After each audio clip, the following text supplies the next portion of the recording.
throat chakra candle. I like it. To help with our expressing ourselves tonight. Very smart. You know? I like that. And,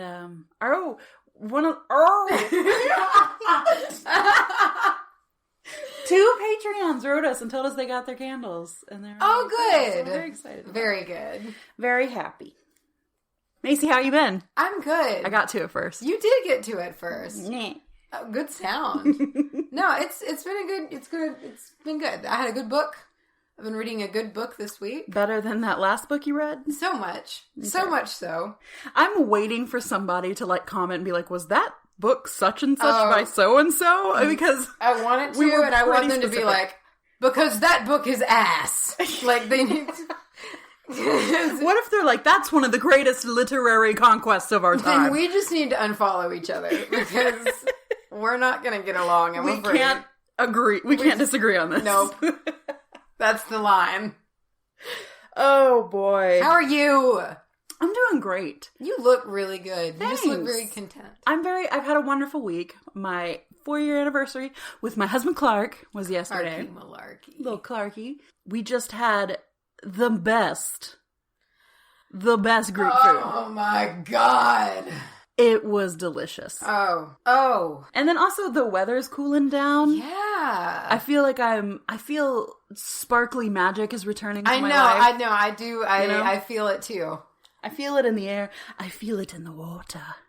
I feel it in the air. Lord of the Rings? Nobody? Yeah. Well, I mean, it's just me, but yes. Anybody? What about you, Shipton? Shipton, baby boy. We've got Macy. He's not a real animal. I talked to him like he is. It's probably a weird complex, but he's so cute.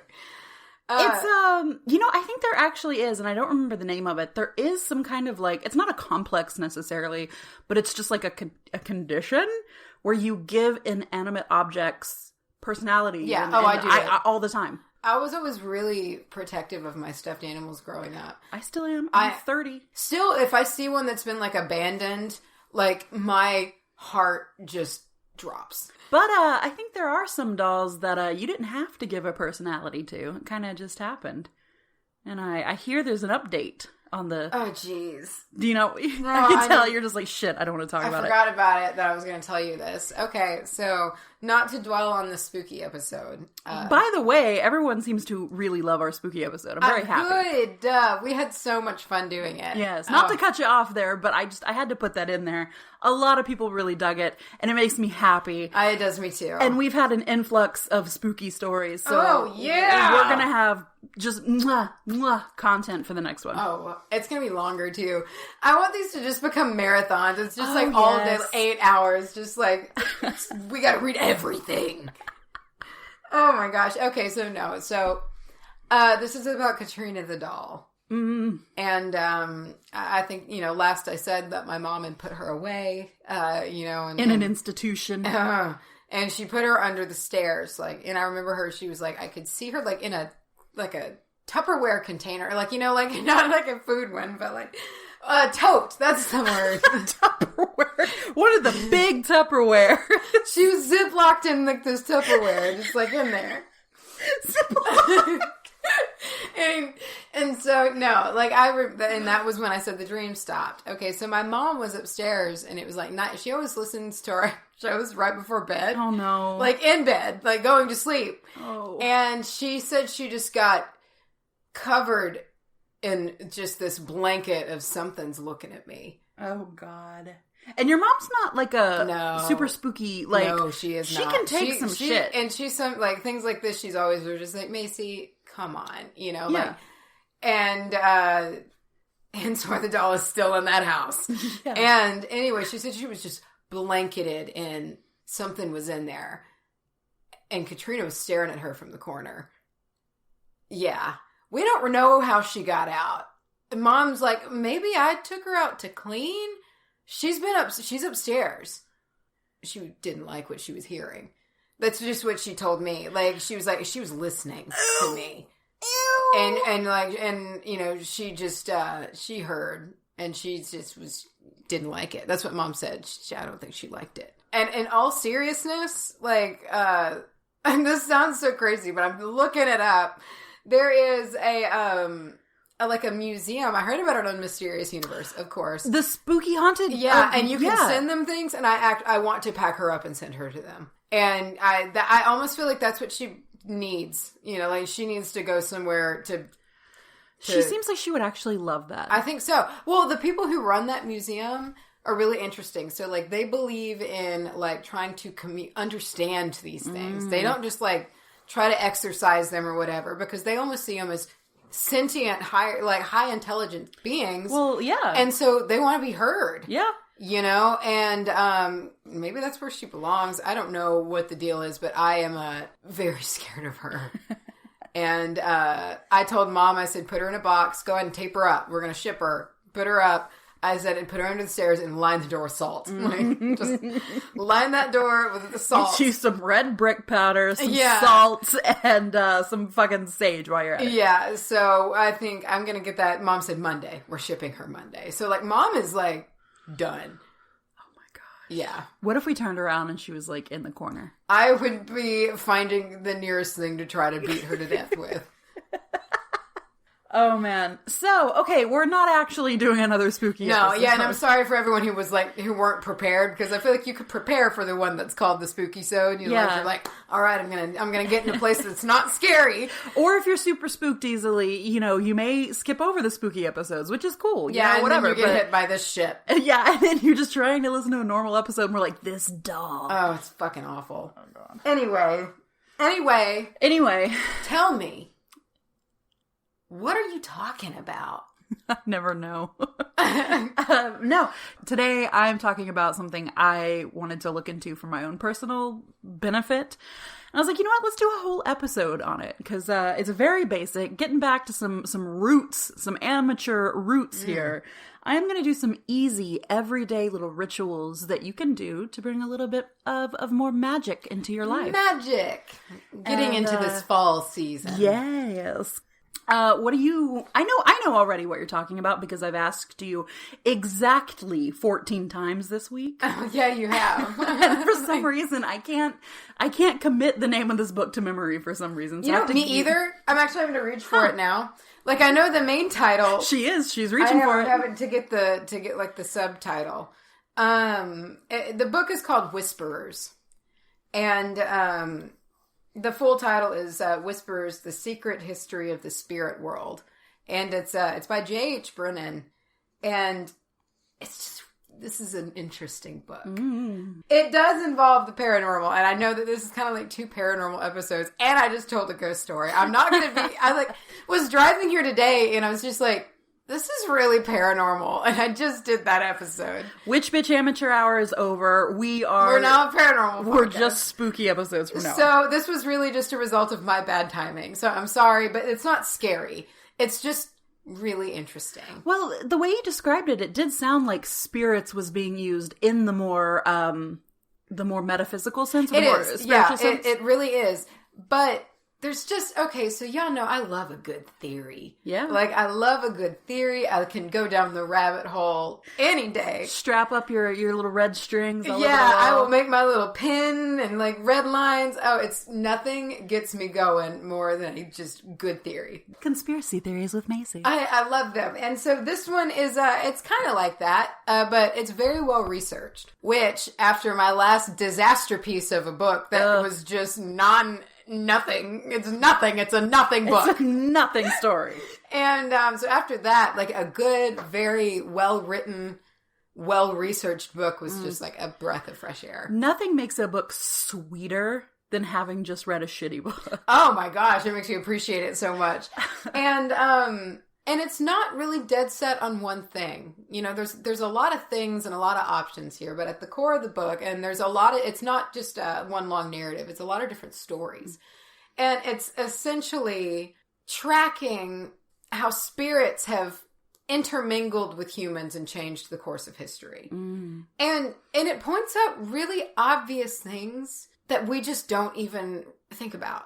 Like, you know, or that we don't even care about. You know, we're just like, oh, well, that's just the way it is. I don't think about it. Yeah, you know, and so just like how when I talked about the cosmic serpent, I get so excited, I really have to process on how to talk about it. So I feel like there's going to be a lot of me, like, having to flash back and because it was really just so good. Like, I was reading it on my couch, and like, the moment, or at least for me, when you start reading something that you think is like revolutionary and your heart speeds up and you're just like, God, this is awesome. Happened, and so I just get super excited. Slightly reminiscent of ancient alien theory in the way that it's that people have written about this and spoken word about it and paintings have been done about it. Instead of us thinking they were like trying to say something else, maybe they were literally talking with spirits.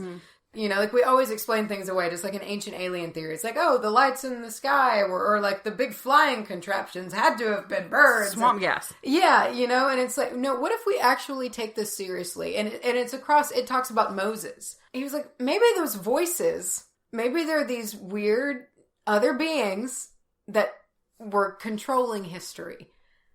And were guiding along and making us go where we wanted to go. And really, where it picked up with me, where it started being a really interesting point, is that back in the day, like early stone, what are those?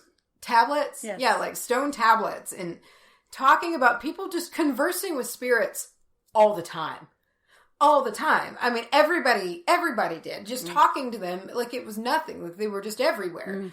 And that's really common. I mean, just thinking about Greek mythology and Roman mythology and all of that. They just drop down and like actually intermingle with people, but they all were pushing an agenda. He raises the point that in all of these writings, the people never like feel like they can disagree. It's always, they are just like, yes, okay. And it's just like, we have this weird like need to just, okay, and it was just like, oh, that's... You're right. Nobody ever just goes, I was talking to a spirit, they say I should do this, and I was like, nah. Yeah, I mean, it is like, I did the thing they said to do. They were always, very big things, and it's just like, nobody would do that, but they did, so they obviously were, like, taking it seriously. Yeah.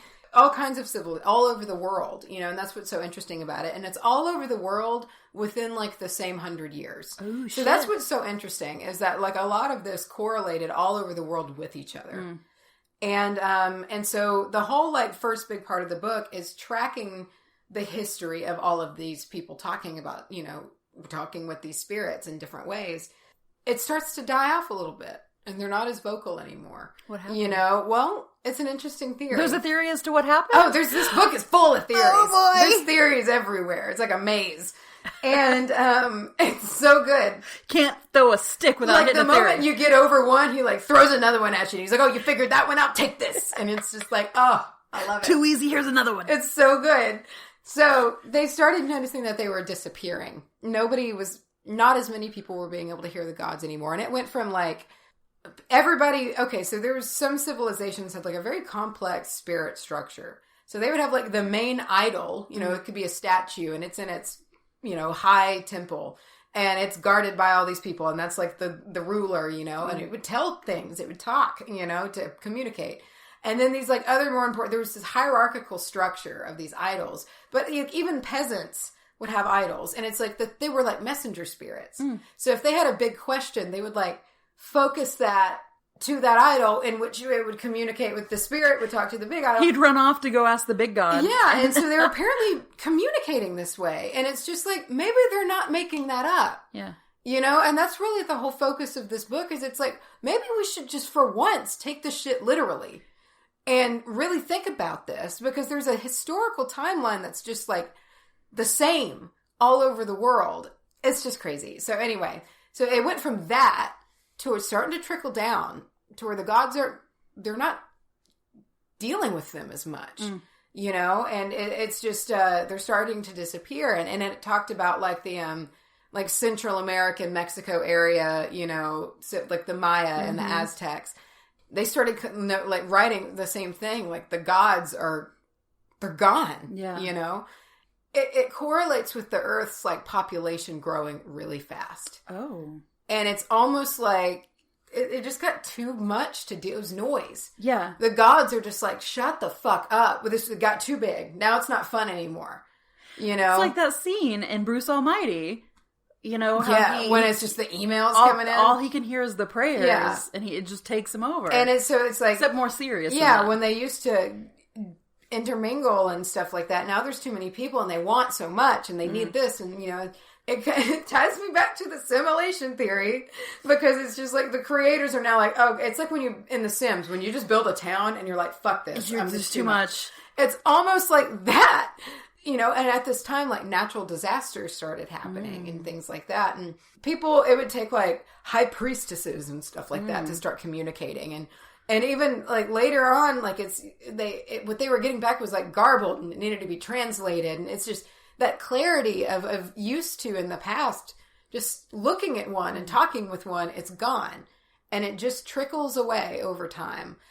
And that theory is so interesting to me. Yeah. So that was, that's kind of the book starts. And then he focuses on different like happenings, different characters in history who have messed with this stuff. But that's how it all started. And he talks about shamanistic things, you know, and the human need to communicate with spirits. Yeah. Even if that's not what you want to admit it. It's what it is. Prayer, everything is communicating with a spirit. And we have to do it. Just there's shamans who have somehow, many died trying to concoct certain things to make themselves get closer. And we've done it since we've existed. Mm-hmm. It then touched on a couple of characters that I wanted to talk about that I thought was really interesting and things I didn't know. And one of them is kind of a famous witch. She's a very famous witch. If witch is what you want to call her. She wasn't one. But was burned as a heretic. It's Joan of Arc. So yeah, it's because, you know, Joan of Arc's big thing was she was seeing these like angels and saints and things like that. And she it first started when she was 12 years old. They told her what to do and she did it. And did it diligently. As they always do. Yeah, like, I mean, she lived in the church, pretty much. Like, she was just constantly super devout. Like, they wanted her to, like, go and essentially, like, rally the French to get the English out, you know? And, like, she was 12 years old at the time. And so it's like, the book was like, well, she kind of, like, procrastinated on that until she was 16 when she was like, all right, I gotta fucking handle this. It's like an assignment you put off for too long. You're just shit. Yeah. And so, I mean, eventually, she becomes this heroine. And at 16 years old, she's fitted with specially made armor. She dresses in men's clothes and rides. And she was a real badass. And she didn't ride into battle with a weapon. She rode with a banner, like a Christ banner, because she didn't want to hurt anybody. Like, that was her thing. She didn't want to have to hurt anybody. Oh, yeah. And so she was just this truly saintly, interesting person. And the whole time, all of her success came from these accurate prophecies that were told to her by this entity. And it saved her ass time and time again. And it rallied up so much morale, they actually were pushing the English out. Like, it was working. And they were like this ragtag bunch. But she was so, like, even the English, like, if she rode in, their morale would fall. She had, like, this spiritual aura about her, you know, and I'm thinking Gandalf when he comes over the and hill. It's like, I didn't know how much of a badass she was. Yeah. But she had a really terrible fate. Yeah. I mean, and it was worse than I thought. They, you know, they're doing really well, but eventually she was arrested by the English. Oh, okay. Yeah. And they, like, charged her with all kinds of bullshit charges. One of them was dressing like a man, which I thought was just, like, a tack-on fuck you. Like... By the way... Yeah, you dressed like a boy. It's just, like, that's so fucking petty.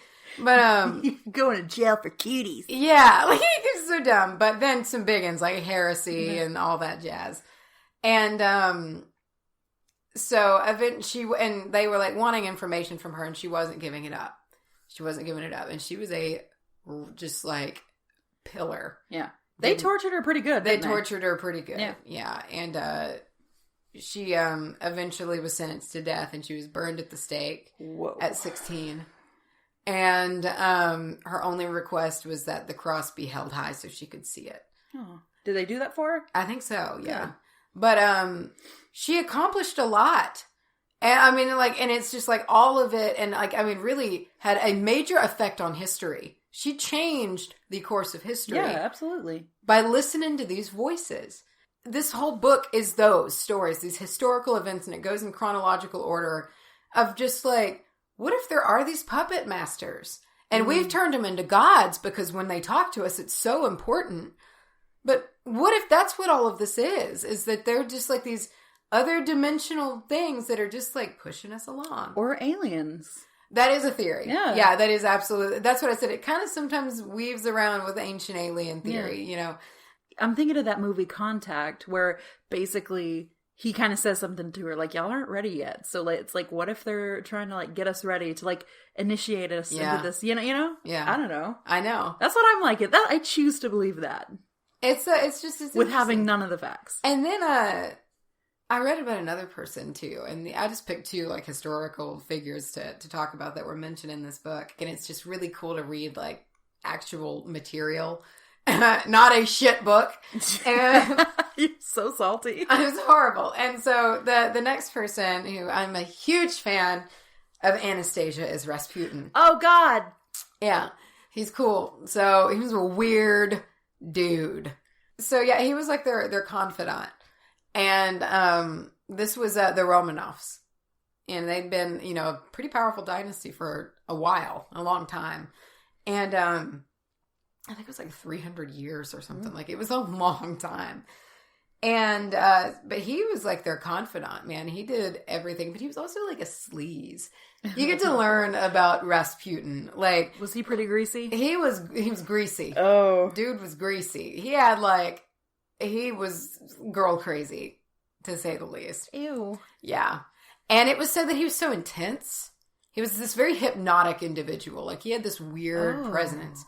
I picture him just like a smooth cat. He was. But he, like, people said he also had, like, learned how to expand and, like, shrink his pupils at will.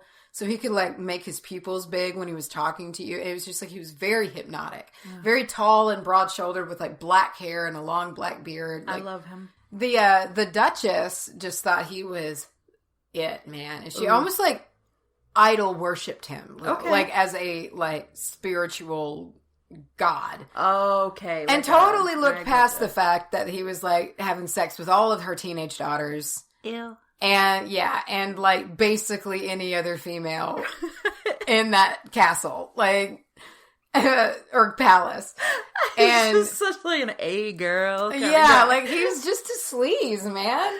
And dude was focused. So he had all kinds of shit going on, and it's very hard. He heard voices, but he also saw this like local like hunchbacked like prophet, and he would like talk to him a lot, and so he got all this weird spiritual guidance, and he was eventually told that he needed to go on a pilgrimage. Oh, it's rain. Oh, nice. So he went on a 2,000-mile pilgrimage and made it to his destination, and thought it seemed like it was like a monastery, but he didn't like them, so he was like, this can't be the right place. So he goes 1,000 more miles. God damn. Yeah, and wound up, it was just crazy. So it wasn't like he wasn't dedicated. Yeah. He just had a hobby of girls. Yeah. Okay. Yeah, he was just like a tomcat. And but a very business-minded. Very business-minded. Apparently this pilgrimage, it took like 2 years round trip. And it really changed him. Like, this is when Rasputin comes into his own. Like, he's different. He has this remarkable control and will over people. It was said that, like, he would, like, meet a woman and within, like, a few seconds was already, like, trying to disrobe her. And, like, she was so entranced, she didn't even care. This is when you're playing The Sims and you're using cheat codes. This like, is what happened. That's exactly it.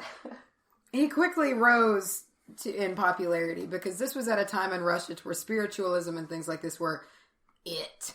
Okay, so he became a bad, like, kind of a bad bitch. He's a bad bitch, and he accepted in 1903 that he was going to be like the new magic guy that's going to be her, you know, confidant. And so he returned in 1905. He like cured a dog. Excuse me? He did. He cured a dog. And, of what? I don't know. It doesn't say. And but this dog like belonged to the Duchess Militsa's brother-in-law, and so the Duke like said, okay, you know, and at this point, Rasputin's wife was sick, so he was like, thank you, bring her here and she can have an operation. Like, that was the trade. Like, you healed my dog, let me help your wife. Huh. Very important dog. But, like, Rasputin, he was like a savvy guy. And this book... Wait, Rasputin's wife? Yeah, he was married. Oh. I didn't mention that. That's my B. He married her before the pilgrimage. Like... you think he was slutting on this pilgrimage? Oh, I know he was slutting. Oh, well, I mean... He was a slutting kind of guy. Anyway, in this, you know, where he's now located, like in the royal palace in the surrounding city, he's kind of made a name for himself as being a Bamf. He's, like, he just healed all kinds of people and did all kinds of shit. Like, it says, like, he helped someone who was lame to walk. So he's like a faith healer. Like, well, yeah, he was. Yeah, that's really kind of like all the things he did were very faith healery. And according to one report, magically transformed a handful of earth into a blooming rose. Oh, yeah, I know. I was like, wow. No wonder he's getting all them ladies. Oh man, yeah, I'm blushing. He'll just grow him a rose. And you see this handful of dirt? Yeah. Boom. Yeah, not pretty. I guess it just springs into existence. It just throws a rose at her. Oh my gosh.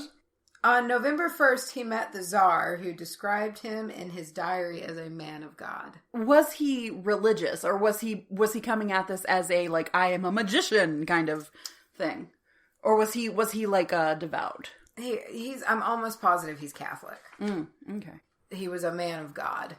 And so then he meets the Tsar. I loved this so much.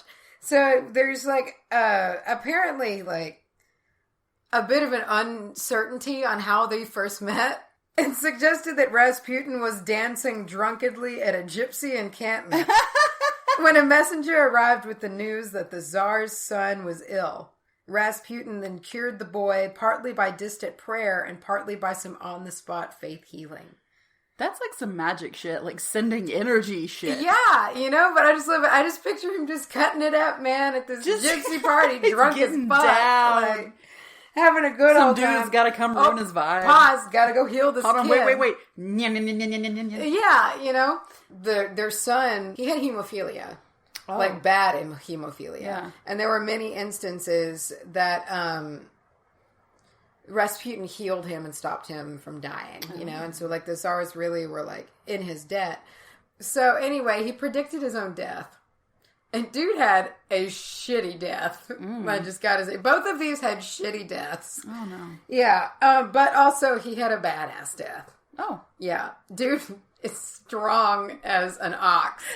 He prophesized. His prophecy was interesting, and I'm gonna, like, paraphrase it. So he said, I think that I think I'm going to die before January 1st. Like, and he wrote this in December. So, like, he was predicting it. He said, if I'm killed by common assassins, especially my brothers, the peasants, you have nothing to fear. Remain on your throne. Everything's going to be cool. Don't worry about it.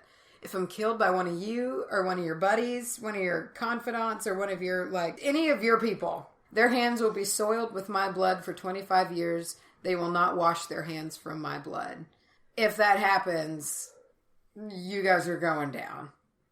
Yeah. He said it like, if this happens, none of your children, relations, anyone will remain alive for more than 2 years. They will be killed by the Russian people. I shall be killed. I am no longer among the living. Ew. It's really what happened. So Rasputin his assassin was of nobility, was of noble birth. So that's, you know, exactly what, and it happened just a few days later after he wrote this, pretty much on December 29th before January 1st. Oh shit. And this man, Prince Felix Yusupov, the book calls him a handsome homosexual with, to judge from his photograph, a striking resemblance to the silent movie actor Rudolph Valentino. So he was like this prince, but very handsome, kind of aristocratic guy, you know? Yeah. And the first sentence of that is, as the assassination details of the midnight visit are reminiscent of a horror movie, and they really kind of are. So Yusupov, like, takes Rasputin down to the basement. It's supposed to be like a dinner party, and everything is coated in cyanide. Like, the wine is chock full. Like, it's on the food. It's like, I mean, he has peppered everything in cyanide because he's going to try to get him. That's overkill, man. Well, not if you're Rasputin. And so... Just shoot him, man. He ingests so much of this cyanide. He drinks a ton of wine and eats a ton of poison cake. And he's just like, fine. Oh. Yeah, and so, like, Rasputin's just like, okay. And so, eventually, though, he starts saying, like, you know, his throat's starting to itch and things like that. Like, he left for a minute, the prince left, and he came back, and Rasputin's head was down on the table, you know. Yusupov, by this time, had a revolver ready, and he was like, you know, he's coming down. About fucking time. And he told Rasputin, like, hey, you should pray to, like, this crystal cross. Like, you should just pray. And when Rasputin turned to look at it, he shot him in the back. Oh. He was examined by a doctor among, like, the group and was pronounced dead. The way you say that leads me to believe that it's not over. Oh, no. He's typical horror movie. He's not dead.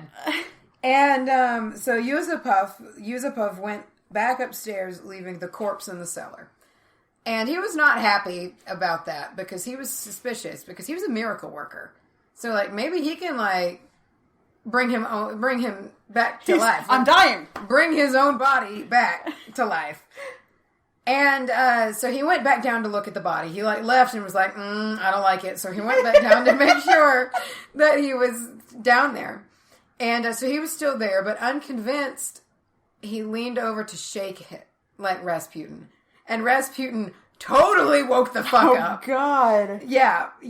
He, like, ripped something off of his, like, robes on his shoulder. And, like, so Yusupov fled upstairs. So he just jumped up and, like, Hulk Hogan'd his shirt off? Dude.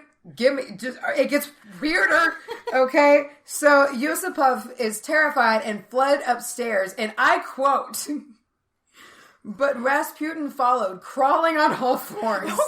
Oh, God. He's not fucking giving up, man. We could all take a page from Rasputin's book. Holy shit. With cyanide poisoning and a gunshot to the back. Let's not forget. Lest we forget. The internal metal that we are dealing with this man. I am so floored about it. And, what a terrifying scene. Yeah, and he fights into the death, man. And so, he, like, it says the revived corpse exhibited almost superhuman strength.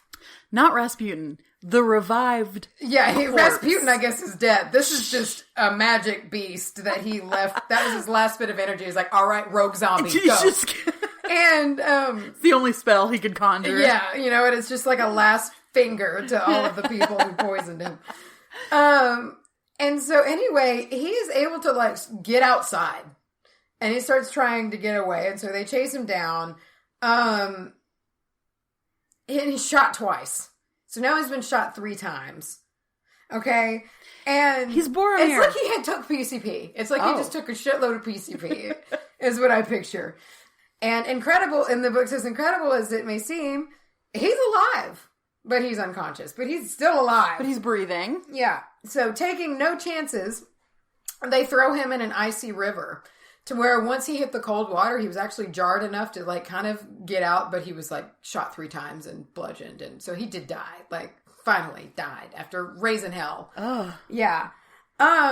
So that's just, like, the story of Rasputin. And I know that doesn't really, but I just had to get that out. Because I read that this morning, and I was just like, what? It's insanity. And I took out a lot of it. Like, I took out most of the faith healing stuff, but I just had to, like, get this in there because it was bananas. And after he died, the Romanovs did fall. And that's where you have, like, the Anastasia thing to where, like, the only one that might have survived because they, like, you know, she's kind of lost. Yeah. But he said everybody was going to be dead in 2 years. But anyway, I do highly recommend it. It's a very interesting theory. It's neat to think that maybe spirits used to be everywhere. Yeah. And it's very interesting to think that they just walked right alongside us and we everybody had like a family spirit or everybody had like this character and you just converse with them normally, you know, and like Mushu. Like Mushu. It's so fascinating to picture that world. And I've been thinking about it a lot. And I know I said it last time, but this whole theory just reminds me of the Silence from Doctor Who. And I know you've not seen it. But it's something very similar. I mean, sort of similar. They're evil, but they are kind of there to whisper in the ear of humans. And the whole thing with them is you turn around, you see one looking at you, and he tells you, hey, go and do this. And then as soon as you're not looking anymore, you don't ever remember that they said that. You don't remember seeing him. You don't remember the whole conversation. And they've been like guiding humanity throughout its that's history. Very similar to how this is. Very, very, very, that's actually exactly what this is. That's so creepy. Yeah, I know. It is. And so, I mean, yeah, there is like an element of like an unnerving feeling about it, you know, and it's like, who are we at the mercy of? You know, do we really not have a say in anything? But at the same time, it's interesting, you know, and it's, as someone who is like agnostic, it's not doubting them as much as it's creating them, you know, it's like, maybe there are these entities out there, you know, and like, it's a very interesting thought for me. And I've been thinking about it a lot, you know, just like, maybe they're real, maybe, you know, like maybe they're actually out there and they've been talking to people all of this time. I like it. Yeah. I mean, it's one of those things that I hear and I'm just like, oh yeah, that's a thing that happened. Yeah. Just like, yeah, why not? That's what I get it. I read it and I can't do near as good of a job at telling it like the book does. But it's like, you read it and you're like, okay, that's my new history. Like that's it. That's the answer. Like, well, I do like anything that happens all over the world. It's cool, yeah. At a similar time. Well, and I gotta say, like, as someone, and I'm not, like, gonna act like I'm a skeptic, but as someone who, like, sometimes is like, come on, you know. There were a few moments like that in this book, but he'd always reel you back in with, like, a mind blower. You know? Like, he'd have a few of them where he's like, and this obviously implies, and you're like, not really. You know? And then it's like, boom, you get this just absolute just blown mind from something else. What are you talking? Tell me. You've already told me what you're talking about, but you should start now. Yeah. That's your segue this week. You should start now. You should start now. Your turn. Regale me with some everyday techniques to do a good job at being a witch. Because I'm not a good one. Funny. That's exactly what I titled this segment. Everyday techniques on how to be good witch. Really? No. Oh, you got me so excited. So the seasons are changing. I'm thrilled. And it's a little cooler outside today, especially because of this sweet, sweet rain we're getting. Up until a moment ago, we actually had the windows open. Yeah, it started raining too hard. I thought it would sound really nice, but Macy brought up the really good point. That would probably end up sounding like white noise to you guys, and that's not super pleasant to listen to. My point here is there's a change going on. The atmosphere, I feel like, maybe it's just me, but the air feels... No, it's not just you. It's great. The air is lighter. You know, there's a little bit more sparkle. There's a little bit more magic in the air. I'm waiting for the first amber day. Mm-hmm. You know, like something about fall days just have an amber glow. Yeah. I'm ready for that. When you step outside and when you smell that, like somebody has a fire going. Burning leaves. That you don't know where it's coming from. That always it's just like, oh, fall's here. It's here. It's here. This is the time of year that I start to get to feeling a little bit more whimsical. Mm. And, I've really kind of come back around to enjoying my practice and my spirituality. I've just felt it more lately, man. I got the spirit right now. Yeah. I'm journaling more and I feel like I can breathe again. Again, it's that reverse seasonal depression. I feel like I'm actually starting to fall off the wagon. Do you really? Fall apart. Yeah. Oh man. I'm coming alive again. I started looking into ways to kind of bring back some of the magic that I remember feeling last year around this time. You know, just looking into this kind of stuff and just kind of playing around with it and like, oh, I don't know if I believe it, but it'll be fun to try and that kind of thing. And I was like, you know what? I think we could return to basics a little bit here in this one segment I'm doing. I could do a whole episode on little things you can do to kind of bring some magic into your life. So that's what I've done. I tried to lay it out so where it's like a morning till night kind of routine almost. Nice. In so many words, I guess. So, because granted, when we do our episodes, we're talking about small things, be it like the cinnamon or the majoram or whatever, and you can kind of have a whole week between episodes where you toy around with the thing we talk about, you know? But a lot of times they do require a lot of, you know, it's like a ritual that we're doing, or it's a whole thing. You got to go out and like buy a crystal or buy something new. And it's a whole thing. But what I have here is kind of a list of things that you already have, because you don't need a lot. You know, one of the mistakes I think people make is they run out and they buy all the things. Let's get all the herbs and all the crystals and get absolutely, I just need these tools. I need these tools, and they're fun to have, and I feel like they can enhance our experience. All we really need is what we have with us, you know? So the first thing I want to talk about is setting your intention for the day. You know, that's like the easiest thing to do is wake up and say, I was listening to a thing today that said that Oprah wakes up first thing in the morning and she says she has like a little like a mantra. Yeah, like a little mantra. She wakes up and she says like, I'm alive, you know, and she's like just thankful for being alive. Nice. So I was kind of like, you know what? That's exactly what it is. Even people who wouldn't call this necessarily like magic, or, you know, wouldn't immediately be like, that's witchcraft. Yeah. You know, you can wake up and you can set your intention for the day. And if you can do it before you get out of bed, it's even stronger, because it's before your feet have hit the floor. You're like, today is going to be a really productive day. And I feel like it's also before your rational mind kicks in. You know, you're still in that little meditative, dreamy state. You're between states. And I do think that helps. But it's as easy as that. Just saying, today is going to be blankety blank. This next one's my favorite. This is one of the first things I started doing. I've talked about it very briefly here before, but before I considered myself anything else, I was a kitchen witch.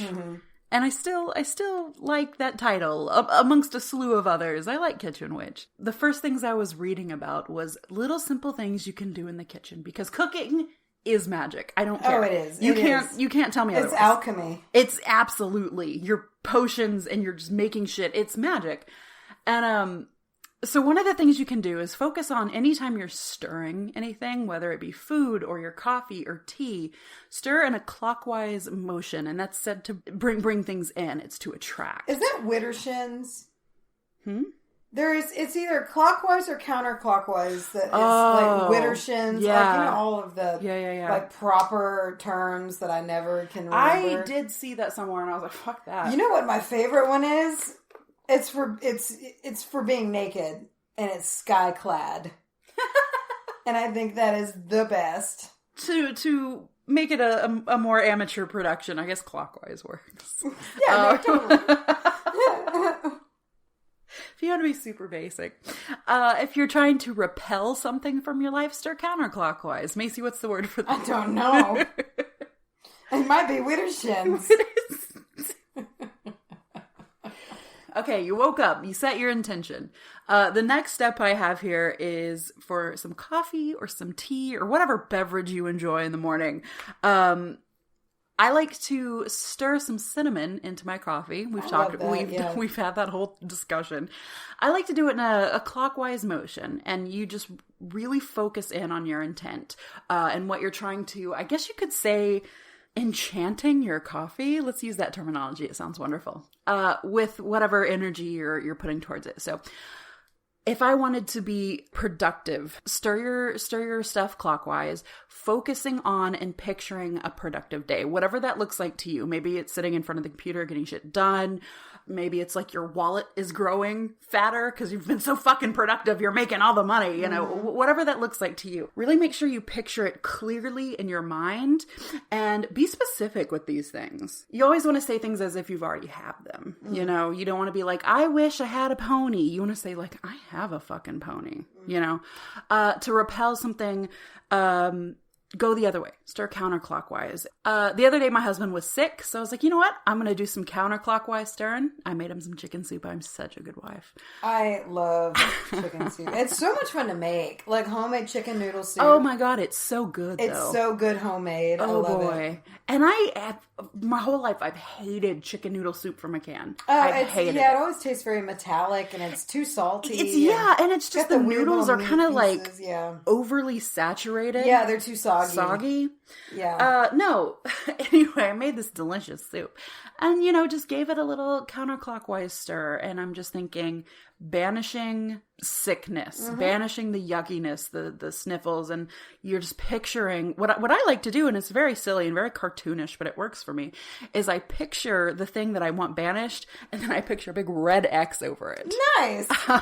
Because to me, that's very fucking clear. Yeah. Everyone knows what that means. So I'm thinking like, I think in this instance, it was like the Mucinex guy with like a big X over. Nice.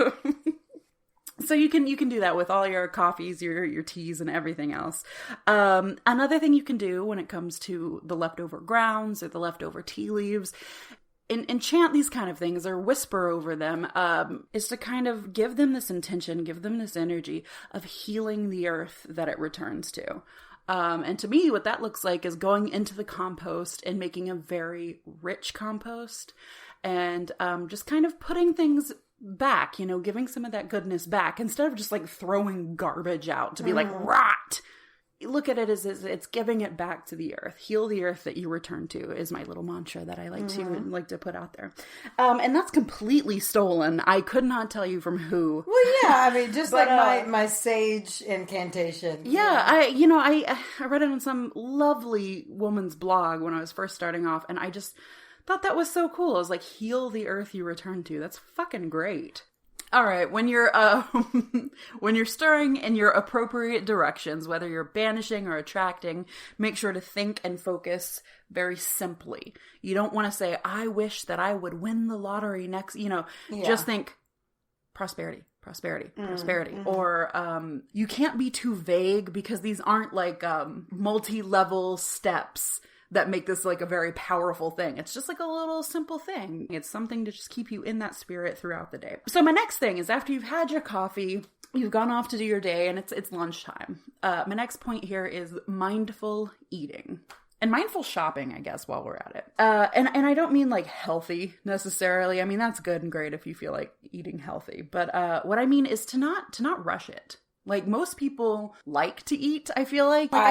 It's one of my favorite things. People enjoy eating, but sometimes we do get kind of rushed through. I was reading an article today about how people just rush through their lunch break at work, or they will just run into the gas station and they'll grab like a sandwich and shove it down because you've got so much to do.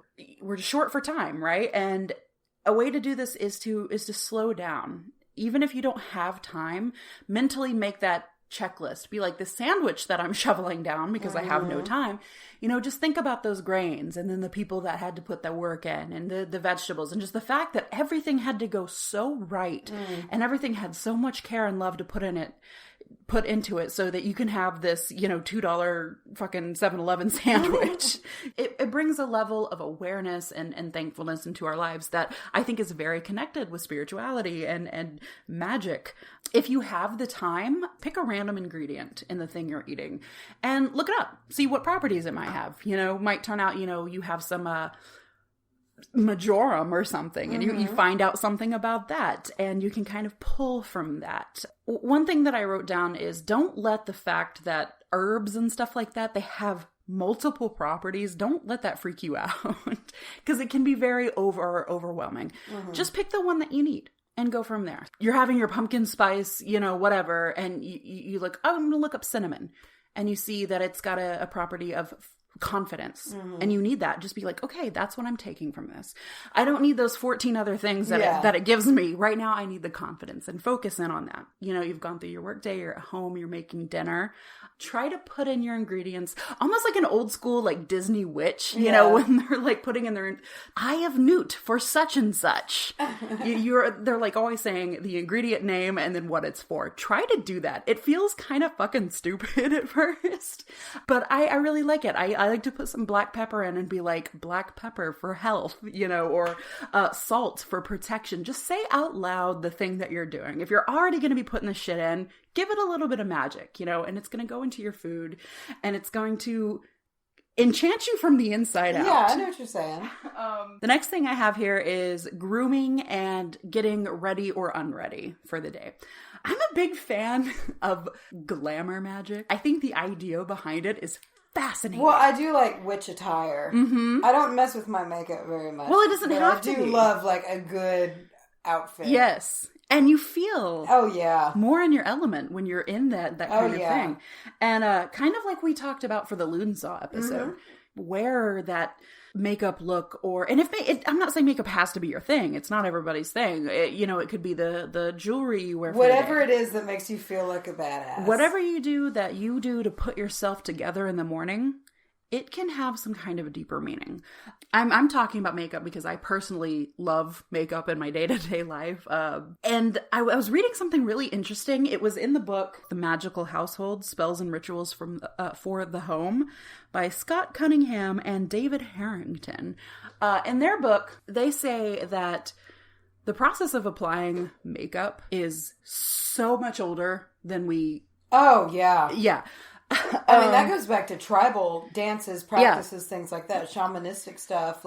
And one thing I really liked is he was talking about like ancient Egyptians.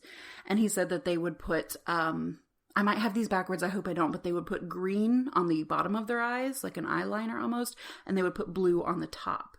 And most of their makeup for the eye area was always like enchanted or given the purpose to heal eyesight or protect their eyesight. So, I mean, like, this is not a new thing.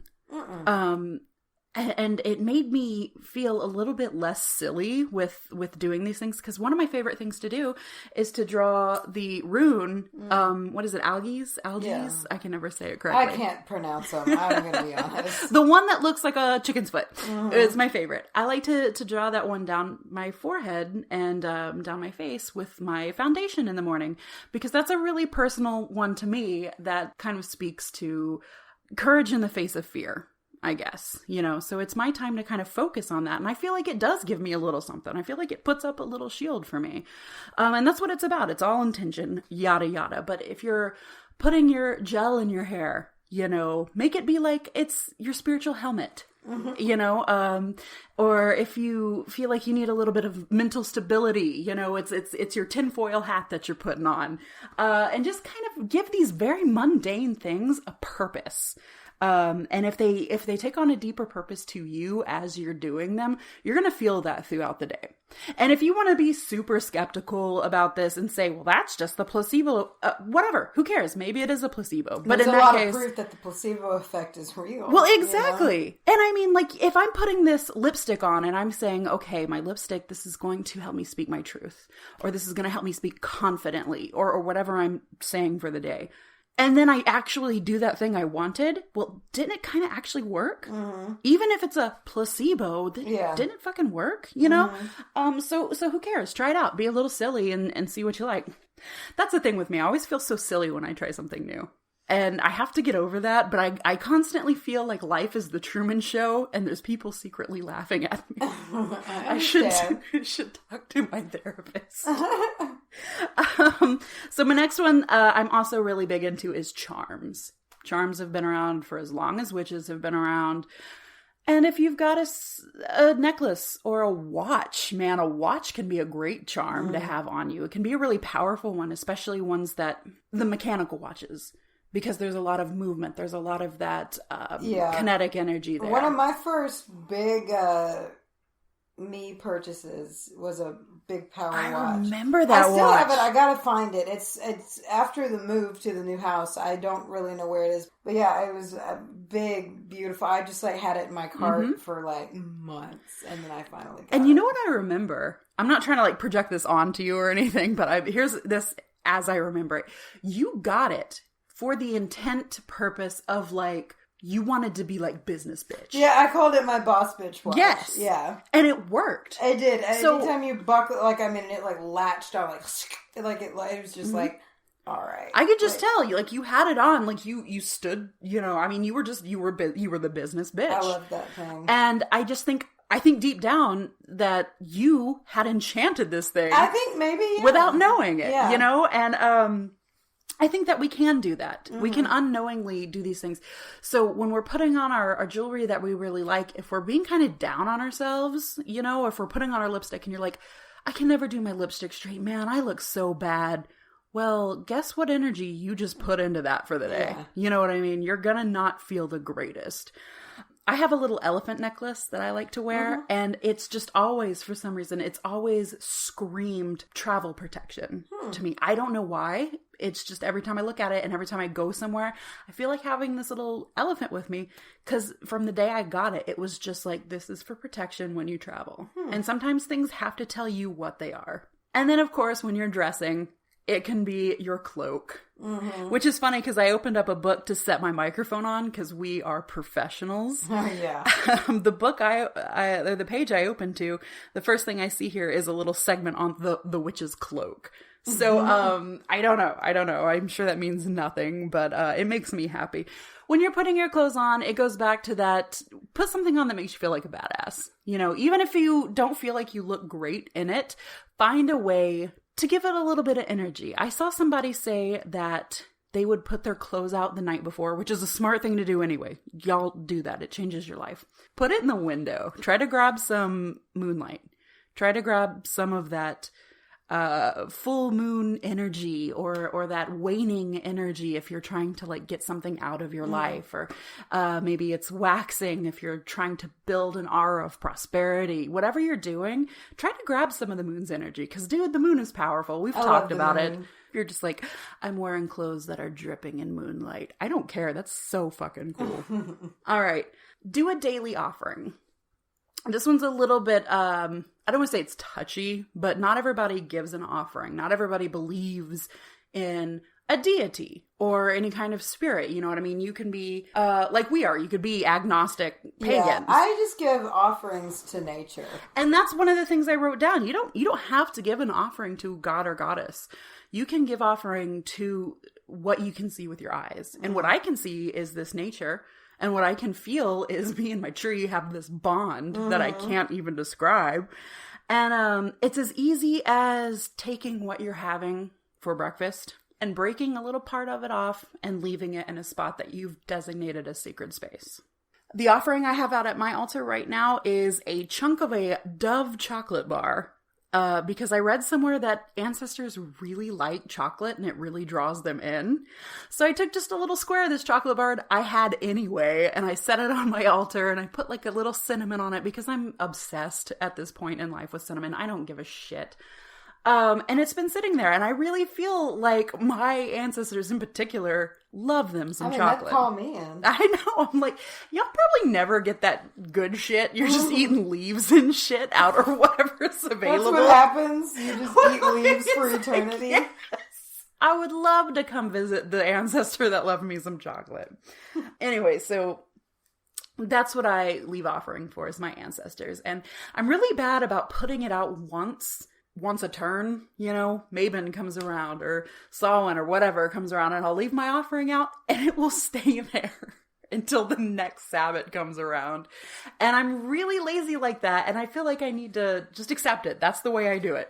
That's why I like doing like fruit and stuff. Like that's usually what I do. Like I'll leave, like I'll wash an apple really good and set it out. Or did I tell you the story about my non-dying apple? Yes. Jesus. Probably because you didn't, it's just covered in that waxy stuff. I got some fucking fake apple. I don't know what it was, but I put this apple, and it was my first altar I had ever made.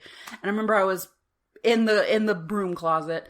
And Mom and Dad came over for Halloween last year, and I had my little altar out, and it was very nondescript, and I had made some soul cakes, and I had my apple there, and I had a candle going, and it just looked like a pretty decoration. And afterwards, I put these green apples out in like my compost, and they lasted for, I don't know, 40 years after that. My dog used it as a chew toy. I don't know what eventually happened to them, but they kept popping up. Just like, oh, there's that fucking apple again. So, like, I'm sitting here thinking, this is going to decompose and return to the earth, and oh, I'm one with everything. I love paganism. And then these fucking apples just refuse to rot. Sometimes things don't work out the way you want them to.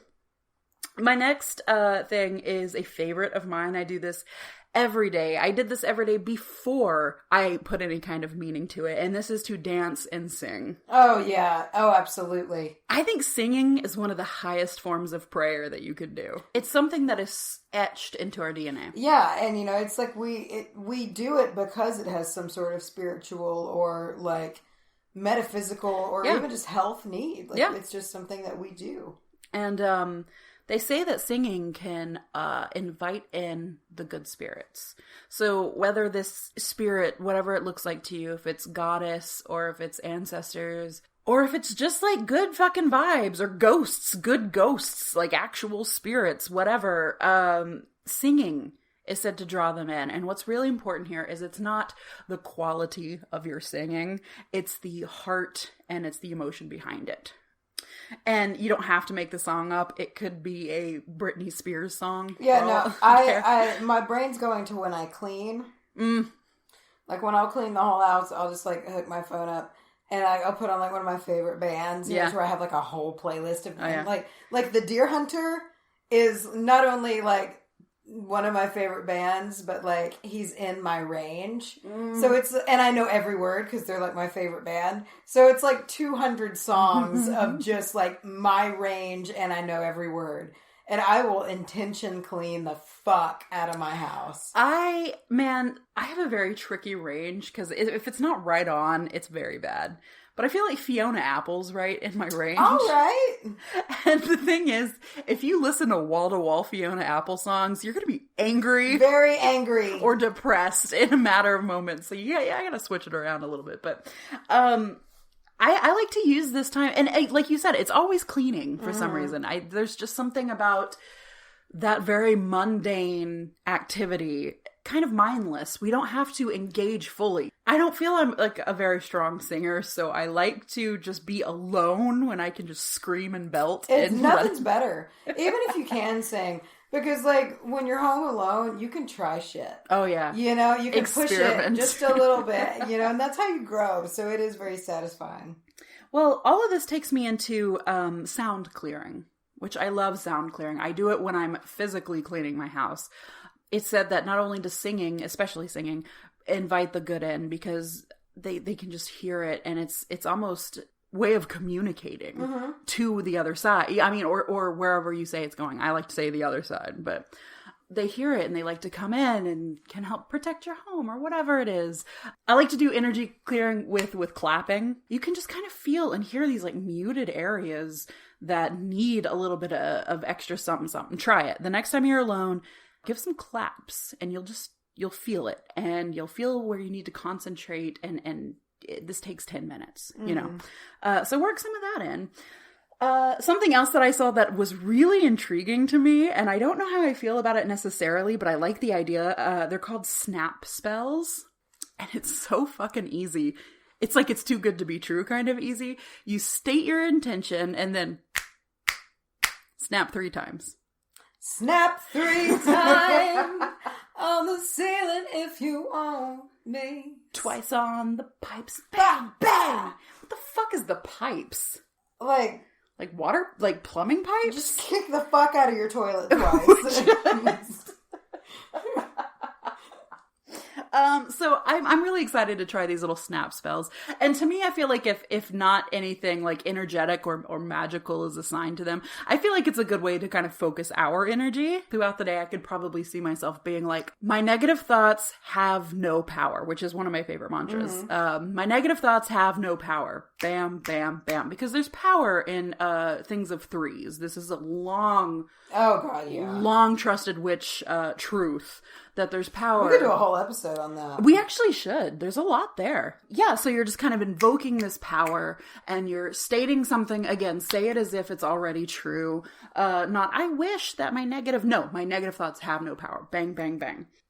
The next one is something that is sometimes hard, but take a walk.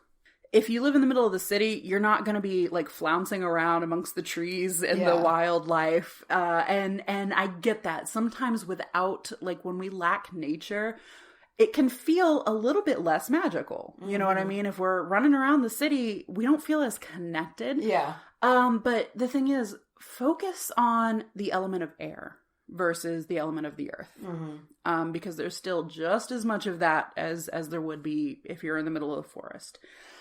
I think I've already said the word mundane like 600 times, but anytime you can make the mundane magic, it's going to help strengthen that connection that we have to whatever it is you want to view it as. To me, I like to view it as it's connecting me to that other realm where the magic lives. Mm-hmm. And it kind of seeps over into our world. One thing you can do is anytime you find yourself being bored, with me, it's laundry. If you find yourself wandering to a negative place, like, oh, I don't want to fucking do this, how can you make this a more magical experience? When you're pouring in your liquid soap or whatever, say a little incantation. Be like, I'm washing these clothes of the bullshit that they have absorbed. Or when you're folding them and putting them away, you can even think of like, visualize yourself putting things into their place. We had a listener write in and say, what's something that you could suggest to me to help kind of make this stronger? And I told her journaling is so imperative to me, and I hate doing it. I was trying to be very honest to her with that fact. I hate doing it. So I told her, I said, just find the time that works for you. Sit down and do it in a way that feels right to you. It took me so long journaling to not judge the way I was journaling. Yeah. Yeah. I didn't do it every day, so I felt like shit.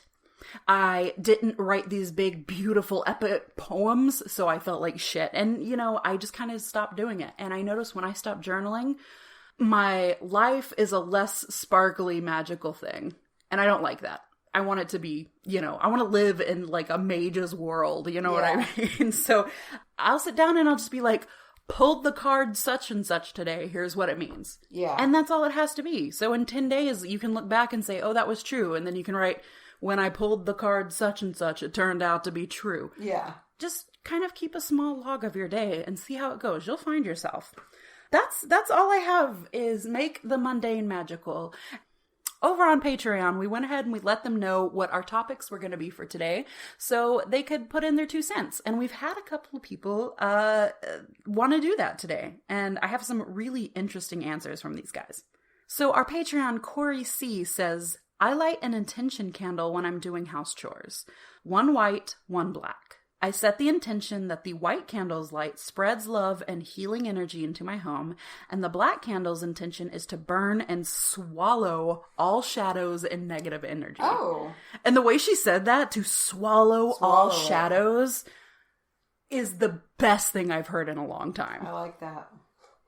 Kim over at Clever Kim's Curios says, I spray my scrubs down with diluted Florida water every morning to get negativity out from the last time I wore them. See, I think that's important. That's why I do like to pour in my detergents and say, out with the bullshit, or however. Yeah. Because just like our bodies absorb it, our skin and our hair and shit, it's taking that in too, Well, and the fibers of your clothing. Yes.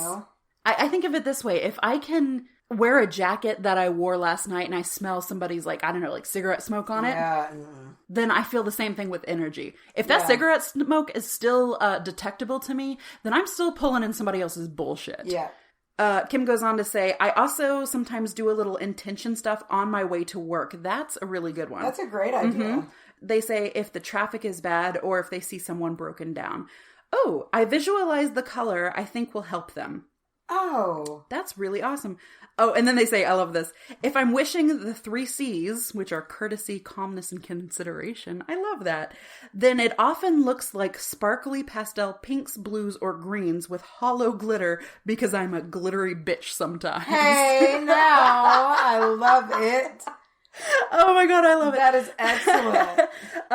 Kim says after they visualize it, so they'll visualize the color and blow it at them for safety. Or I'll visualize smoothly flowing water or blood vessels without any blockages so I can get to work on time and nobody crashes. And then she blows that energy to them. I do a lot of what I call breath work and kind of blows. She says, I blow my magic. I was really, and it gets even more interesting here. I'm going to have to see if I can talk to Kim about this and get some more info. I don't do rhymey spells or written things with ingredients. I use mental stuff. That's more how I am. Mm-hmm. Yeah. I'll tell you about cloud killing at some point. Oh, I love cloud killing. And does that mean cloud bursting? Because if it's the same thing. I don't know. It's where like you stare up at clouds and you just like will them to like separate. I don't know. Maybe. She says, I'll tell you about cloud killing at some point, but that's not an everyday thing. So, mental thing is where they pull the power from. Yeah. Not with rhymes and or spells with ingredients. I love doing spells with ingredients. Yeah, I'm not very good at it. I think that, like, in a past life, I was like Snape. Like, I'm a potions person. You seem to be a potions person. I really enjoy that kind of stuff. Speaking of Patreon, Mace, do we have a Patreon shout? It's a Patreon shout out segment. God, that gets better every time. Yeah, we do have one actually. This show is brought to you. What? No, I'm taken aback with how much I like that. Yeah. Brought to you by Josephine T. Thank you, Josephine T. Thank you so much. But no, really, you make the biggest difference in the world. We met our first goal. Which was a big deal. We were like shook. Yeah, no, like actually shook because we have been talking you've heard us a couple episodes saying we've almost met our goal. Yeah. And I think in the video that we now have up over on Patreon, we said something about we're about to meet our goal. So of course the next day we did. So our video is already outdated. Moot. Anyway. So that's very exciting. We're excited to keep making the show better. Oh yeah. Oh yeah. Oh yes. Hit us with that Facebook. Yeah, we also got a Facebook review. Yeah, this was from, her name is Celine. I love that name. I think it's pretty. Great energy and instantly makes my day better. Mm-hmm. It's hard to find a podcast where it feels like having a conversation with your friends. I like how much we're hearing that. Oh my god, I love that. My favorite one is when people say brunch, because nothing's better than brunch. Oh, a good friends. old fucking brunch. Yeah. Let's get together with some people and have a brunch. I want to have a big brunch. Oh my god, the witch, bitch, and brunch. The witch, bitch, brunch. Bitch and brunch. Brunch and bitch. I don't know. Brunch and bitch. Brunch and bitch. That's the one. The brunch and bitch witch. Oh, fuck! Trademarked. Intellectual property. Can't steal it. That would be so much fun. Do you guys know what this coming up weekend is? Oh. If you don't know, let us enlighten you. Oh. We got the DFW. Oh, I was waiting on another noise. We got the DFW Witchy Bazaar coming up. We are going to be there. It is from 3 to 10. It is at the Hive in Fort Worth. And it is on... Place. Oh, yeah, it's outside. It's going to have nice weather. Maybe it'll be rain. Ooh, what if it's raining? I hope it's not raining. Oh, boy, it'll be awesome if it is. But we'll be there, and we would love to meet some of you guys. Yeah, and, I mean, like, we'll just be walking around. We don't have... Yeah, but we don't have a booth. We fucked up. We've been through that trauma. I don't want to relive it. If you are coming to the DFW Witchy Bazaar, please let us know. You can let us know on our socials. Ooh. How was that for a segue? Decent. B-, baby. All right. Instagram at WitchBitchAmateurHour. Get us on Twitter at BitchHour. That's my favorite one. Facebook at Witch Amateur Hour, which we now have a community page over there. And nothing has warmed my heart like seeing our coven talk to each other. You guys are posting memes? Nice. Email us at wbahpodcast@gmail.com.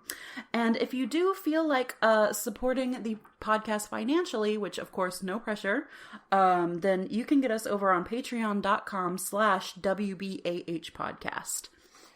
And that's all I got. That's a mouthful. That's a whole lot.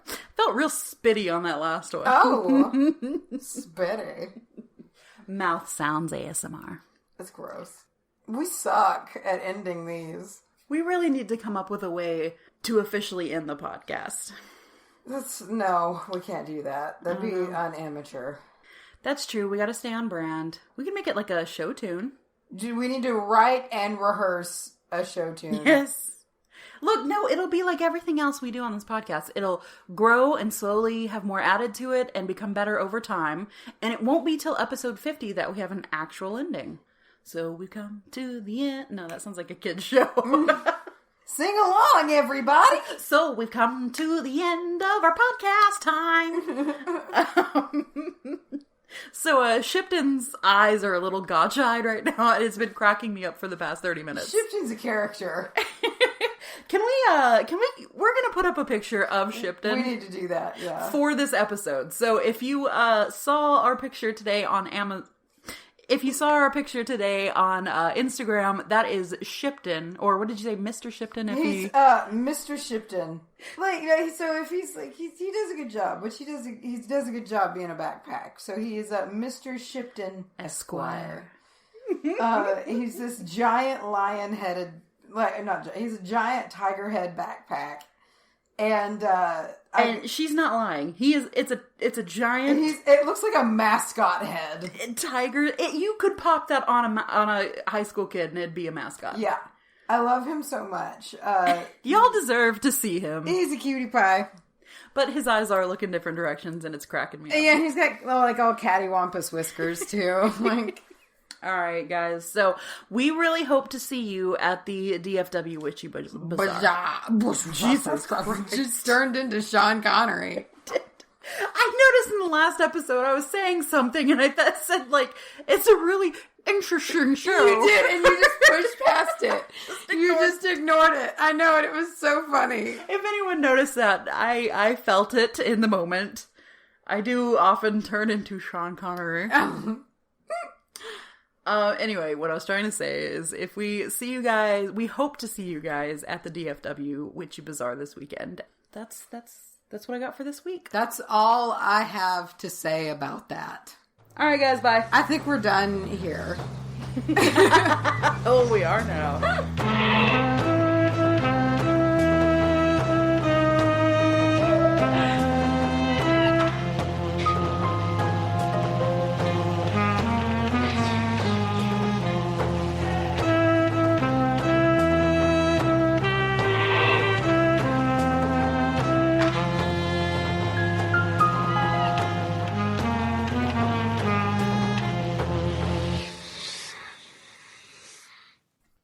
You're gonna get arthritis if you keep doing that. No. It's science.